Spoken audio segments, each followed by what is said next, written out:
Because we are producing more economic output does not mean that the everyday person is going to benefit from that.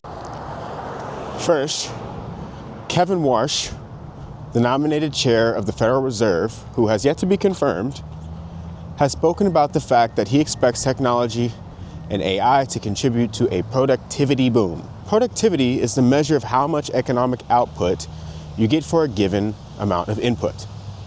Productivity gains are typically driven by technology, and AI is supposed to make workers more efficient and to increase the amount of revenue that you generate per employee, or by amount of time that an employee is spending, right? In this world of higher productivity, we're essentially referring to this idea that technology is deflationary. It allows companies to spend less and get more. In that case, you can get economic growth without necessarily having inflation.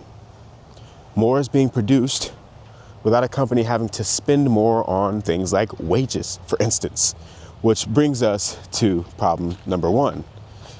Just because we are producing more economic output does not mean that the everyday person is going to benefit from that. Productivity gains oftentimes only really go to the owners of assets and capital, and not to the everyday person.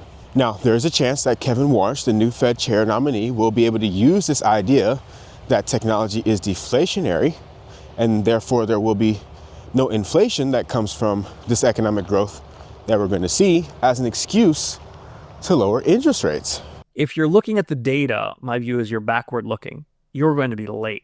You're not going to realize the country is able to have non-inflationary growth faster. And that could make this problem even worse. Lowering interest rates should encourage higher investment. But if that investment is going toward technology, then sure, you might have more hiring or even higher wages in the world of technology. But those are hyper-specialized jobs and might not necessarily lead to a broadening out of opportunity for everyday people.